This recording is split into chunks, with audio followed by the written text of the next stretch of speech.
Hello అండి, welcome to Geetham's kitchen. మనం సకినాలు ఎప్పుడు చేసినా టేస్టీగా అండ్ క్రిస్పీగా రావాలి అంటే కొన్ని టిప్స్ అయితే చెప్తానండి. అలా చేయండి, చాలా టేస్ట్ ఉంటుంది అండ్ క్రిస్పీగా వస్తాయి. అవి ఎలా చేసుకోవాలో చూసేయండి.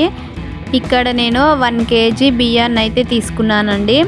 ఈ బియ్యం దొడ్డు బియ్యాన్ని తీసుకోవాలి. రేషన్ బియ్యం అయితే చక్కగా వస్తాయి సకినాలు అనేటివి. వీటిని ఒక 10 hours లేదా 12 hours అయితే నానబెట్టుకోవాలి. ఓవర్ నైట్ మొత్తం నానబెట్టిన తర్వాత వాటర్ అన్నీ వంపేసుకొని ఇలా ఒక కాటన్ క్లాత్లోనైతే ఆరపోసుకోవాలి.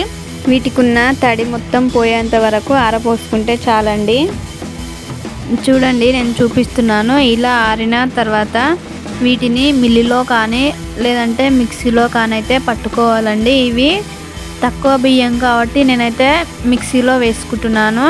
ఇలా కొద్దిగా బియ్యాన్ని వేసుకుంటూ మిక్సీలోనైతే పట్టుకోవాలి. చూడండి, పిండి మొత్తాన్ని అయితే ఇలా మెత్తగా పట్టుకున్న తర్వాత ఇందులోకి మనము కొన్ని నువ్వులను వేసుకోవాలి. ఒక 1 cup వరకు అయితే నువ్వులను వేసుకోండి.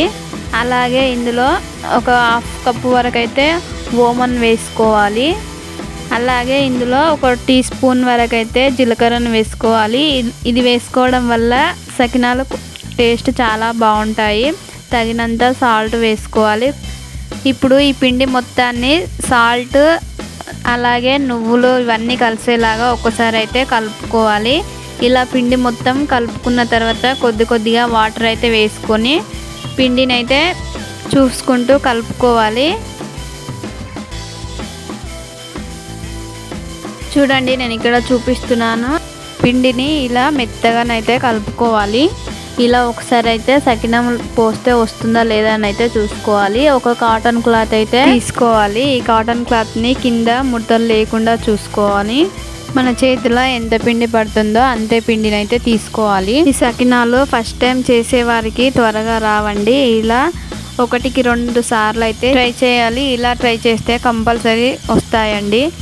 ఇలా మనం చేతిలో ఎంత పిండి అయితే పడుతుందో అంతే పిండిని తీసుకొని మన వేళ్ళతో ఎంత సన్నగా కావాలి అని అంటే అంత సన్నగానైతే చేసేసుకోవచ్చు. మనము ఈ సకినాలను ఎంత సన్నగా చేసుకుంటే అంత త్వరగా ఆయిల్లో ఫ్రై అవుతాయండి. లావుగా వేసుకుంటే ఫ్రై అయ్యడానికి మాత్రం టైం పడుతుంది. మీలో సకినాలు అంటే ఎంతమందికి ఇష్టమో కింద కామెంట్ చేయండి. ఇలా కొద్దిగా పిండిని తీసుకుంటూ ఈ పిండి మొత్తాన్ని అయితే మొత్తం సకినాలను చేసుకున్న తర్వాత వాటిని డీప్ ఫ్రై చేయడానికి సకినాలు అనేటివి పూర్తిగా ఆరిపోవాలండి. పదన లేకుండా ఆరిపోయిన తర్వాతనే వీటిని అయితే ఫ్రై చేసుకోవాలి.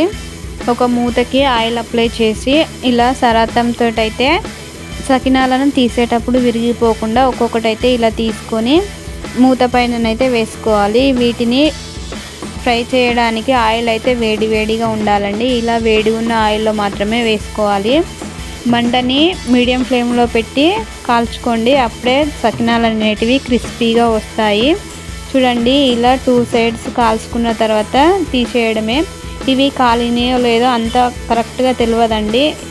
ఇవి కాలినట్టు తెలియడం కోసం వాటిపైన నురగ అనేది తగ్గుతుంది. అప్పుడే అవి కాలినాయి అనుకోవాలి. అప్పుడే తీసేసుకోవాలండి. వీటిని ఒక డబ్బాలో వేసుకొని స్టోర్ చేసుకున్నామంటే ఎన్ని రోజులైనా సరే అస్సలు ఖరాబ్ కాకుండా ఉంటాయి. చాలా క్రిస్పీగా ఉంటాయి. 1-2 months అయితే ఉంటాయండి. చూడండి ఎంత క్రిస్పీగా వచ్చాయో. మీరు కూడా తప్పకుండా ఇలా ట్రై చేయండి. నా వీడియో నచ్చినట్లయితే లైక్ చేయండి. మీరు ట్రై చేసి మీకు ఎలా వచ్చిందో ఈ రెసిపీ కింద కామెంట్ చేయండి. మరిన్ని వీడియోల కోసం ఛానల్ అయితే సబ్స్క్రైబ్ చేసుకోండి.